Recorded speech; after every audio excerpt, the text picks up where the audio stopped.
नमस्कार विद्यार्थी मित्रांनो, मी NS Poddar, Sharad Institute of Technology Polytechnic यड्रावमध्ये आज आपण बघत आहोत मॅट्रिक्स. या मॅट्रिक्समध्ये मागच्या लेक्चरपर्यंत आपण ॲडजॉइंट ऑफ द मॅट्रिक्स कसं काढायचं ते पण बघितलं होतं. तर आज आपण आता याच्या पुढचा पार्ट म्हणजेच इन्व्हर्स ऑफ द मॅट्रिक्स हा पार्ट आपण आज बघणार आहोत.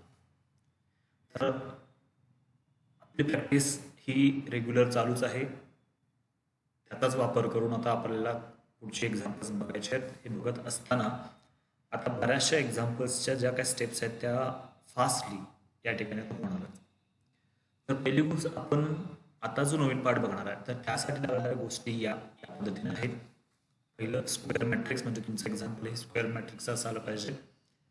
दुसरं नॉन सिंग्युलर मॅट्रिक्स म्हणजे नेमकं काय, त्याच पद्धतीनं को फॅक्टर कसा काढला जातो, ट्रान्सपोज कसा केला जातो आणि ॲडजॉइंट ऑफ अ मॅट्रिक्स कसा केला जातो, अशा या सगळ्या गोष्टींचा वापर करून आज आपण बघणार आहे तो म्हणजेच inverse of a matrix.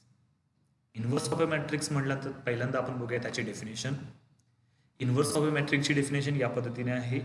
Late capital A be a square non singular matrix, म्हणजे हा एक स्क्वेअर मॅट्रिक्स पण आहे आणि नॉन सिंग्युलर पण मॅट्रिक्स आहे.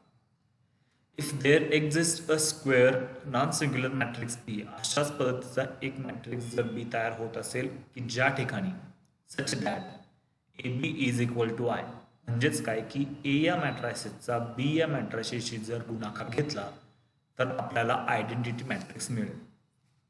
म्हणजेच जर आपल्याला आयडेंटिटी मॅट्रिक्स मिळत असेल तरच त्या बी या मॅट्रिक्सला म्हणायचं असतं इन्व्हर्स ऑफ ए, म्हणजे बीला आपण एचा इन्व्हर्स म्हणू शकतो.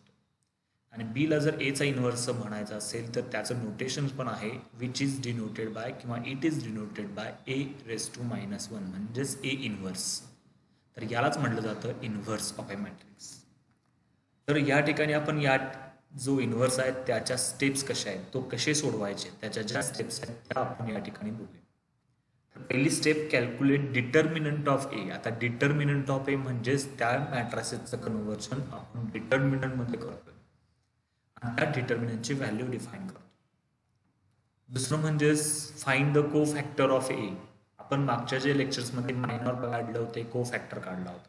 आता आपण डायरेक्टली को फॅक्टर काढणार आहोत की ज्यामध्ये आपल्याला डायरेक्टली को फॅक्टरचा वापर करून इन्व्हर्स फाइंड आउट करायचा.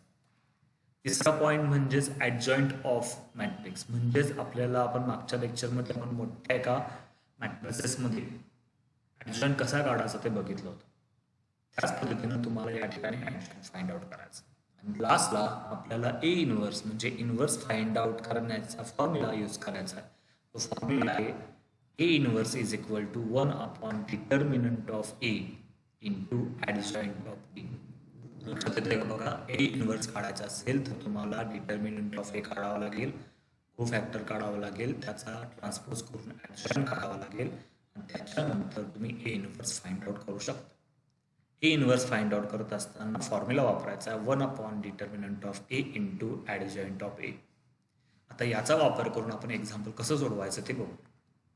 तर आपण पहिल्यांदा कन्सिडर करूया एक example, find the inverse of a matrix by adjoint method. तुम्हाला एक मॅट्रिक्स दिलाय 3x3 चा, याचा तुम्हाला इन्व्हर्स फाइंड आउट करायचा. आता इन्व्हर्स फाइंड आउट करत असताना पहिल्यांदा आपण तो मॅट्रिक्स लिहून घेऊया. गिव्हन मॅट्रिक्स ए हा मॅट्रिक्स लिहून घेतला आणि या मॅट्रिक्सचा आपल्याला काढायचा आहे पहिल्यांदा को फॅक्टर, ट्रान्सपोज, ॲडजॉइंट आणि डिटर्मिनंट ऑफ ए. अशा बऱ्याचशा 3 गोष्टी आपल्याला लागतात, म्हणून आपण पहिल्यांदा determinant of A find out करून घेऊया. तर डिटर्मिनंट ऑफ ए कसा फाइंड आउट केला जातो, आपण डिटर्मिनंट या चॅप्टरमध्ये ते बघितलं आहे. डायरेक्टली या ठिकाणी डिटर्मिनंट कसा काढायचं ते बघूया. तर डिटर्मिनंट ऑफ ए करत असताना एक लक्षात घ्या की मॅट्रायसेसमध्ये कंपल्सरी स्क्वेअर मॅट्रिक्स ब्रॅकेट असतो, तर डिटर्मिनंटमध्ये फक्त 2 उभ्या लाईन्स असतात. चुकून सुद्धा मॅट्रायसेसच्या जागेला डिटर्मिनंट किंवा डिटर्मिनंटच्या जागेला मॅट्रायसेस असं आलं तर त्या ठिकाणी आपला आन्सर किती जरी बरोबर असेल तरी सुद्धा त्याचे मार्क मिळत नाही. तर आता पुढची स्टेप बघा, आपण डिटर्मिनंट ऑफ ए कसा डिफाईन करतो. आठवा, आपण 1 एलिमेंट हा पहिल्यांदा कन्सिडर करतो आणि तो ज्या रो मध्ये आणि ज्या कॉलम मध्ये आहे त्याला इलिमिनेट करत जातो आणि त्या पद्धतीने आपण ही स्टेप आपण या पद्धतीने मांडतो. बरोबर का? बघा, चेक करा. 1ला एलिमिनेट केल्यानंतर 4 5 5 6 येतं. मिडलला जो 2 आहे त्याला मायनसनं स्टार्ट करायचं असतं, म्हणून -2 2 5 3 6 असं येणार आहे. आणि त्याच पद्धतीनं 3चा जर कन्सिडर केला तर 3 रो आणि कॉलम इलिमिनेट केल्यानंतर 2 4 3 5 मिळतं. हेच जर आपण सिम्प्लिफाय केलं तर आपल्याला असं मिळेल 1 in bracket 24 minus 25 minus 2 into 6 2 जा 12 मायनस 15 प्लस 3 इंटू 5 2 जा 10 मायनस 3 4 जा मायनस 3 4 जा 12. आता या स्टेपचा वापर करून आता बघा आपण डायरेक्टली सिम्प्लिफिकेशन करूया. 1 इंटू -1 2 इंटू -2. आणि जर हे सिम्प्लिफाय केल्यानंतर आपल्याला काय मिळतं बघा, -1 प्लस 6 मायनस 6 म्हणजेच आपल्याला आन्सर मिळतं -1.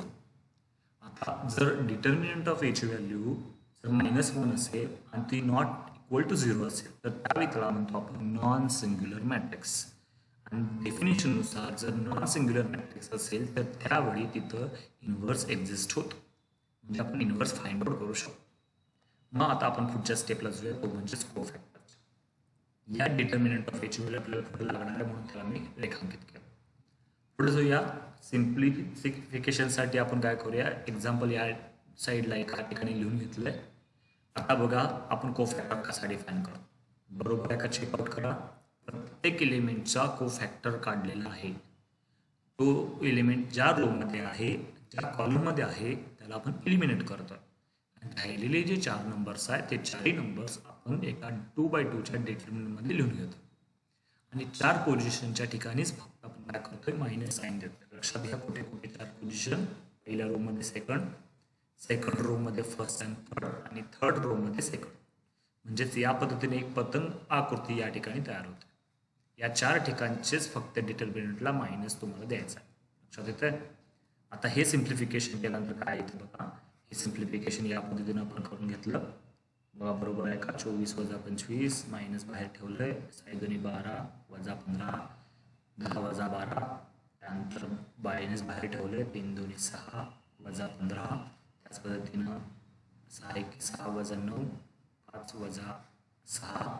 त्याच पद्धतीनं 10 वजा 12 वजा चिन्ह बाहेर ठेवलंय, 5 1 5 वजा 3 2 6 4 1 4 वजा 2 2 4. आता हे जे सिम्प्लिफिकेशन आहे ते सिम्प्लिफिकेशन आपण करून घेऊया. सिम्प्लिफिकेशन केल्यानंतर आपल्याला एक मॅट्रिक्स मिळाला ज्याला आपण कोफॅक्टर मॅट्रिक्स असं म्हणतो.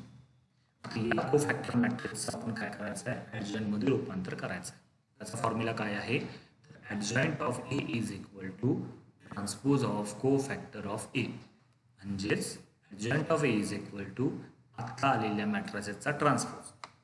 तोच जर ट्रान्सपोज केला, ट्रान्सपोज म्हणजेच काय करतो आपण, रोचं कन्व्हर्जन कॉलममध्ये करतो. आता या एक्झाम्पलसाठी लक्षात येईल तुम्हाला एक शंका येईल की या ठिकाणी दोन्ही सेम दिसतात. लक्षात घ्या की या ठिकाणी जरी या रोचं या सगळे एलिमेंट्स सेम असल्या कारणानं याचं ट्रान्सपोज केल्यानंतर आपल्याला आहे तसा मॅट्रिक्स परत मिळाला. ओके, काही एक्झाम्पल असं असू शकतं. पुढे जाऊया. ॲडजॉइंट नंतर आपण बघा करणार आहे ए इन्व्हर्स. आता ए इन्व्हर्सचा फॉर्म्युला आपण काय बघितला होता, 1 determinant of A into adjoint of A. म्हणजेच आता तुम्हाला काय करायचं आहे, पुढच्या स्टेपला बरोबर चिन्ह खाली बरोबर चिन्ह, त्यानंतर जिथं ज्या व्हॅल्यूज तुम्हाला माहीत आहेत तेवढ्याच व्हॅल्यू फक्त रिप्लेस करायच्या. ए इन्व्हर्सच्या ठिकाणी ए इन्व्हर्स आला तर आपण काय करतो, आता डिटर्मिनंट ऑफ एची व्हॅल्यू आपल्याला माहीत आहे म्हणून तिथे लिहिली -1 आणि ॲडजॉइंट ऑफ ए आत्ताच आपण वर काढला, तो जो मॅट्रिक्स आहे तो आहे तसा खाली घेतला. आता याच्यानंतर महत्त्वाचं असं आलं की या ठिकाणी 1/-1 म्हणजेच किती, -1. म्हणजेच -1 तुम्हाला आत गुणायचं आहे. म्हणजेच आतले जे काय सायन्स आहे ते सगळे सायन्स काय होतील, चेंज होत जातील. म्हणजेच आपल्याला या ठिकाणी आन्सर मिळेल 1 -3 -2 सॉरी 1 -3 2 -3 3 -1 2 -1 0. 0ला चिन्ह असत नाही त्यामुळे 0ला चिन्ह दिलं. अशा पद्धतीनं तुम्हाला एखाद्या मॅट्रिक्सचा इन्व्हर्स मॅट्रिक्स काढायचा आहे, तो या पद्धतीनं काढला. आता हे करत असताना याच टाईपची काही एक्झाम्पल्स मी तुम्हाला देणार आहे, ते तुम्हाला सोडवायचे होमवर्क म्हणून. ओके, ठीक आहे. ही होमवर्कचे एक्झाम्पल्स लिहून घ्या आणि याच्यामध्ये काही डाऊट असतील तर माझ्याशी शेअर करा. थँक्यू.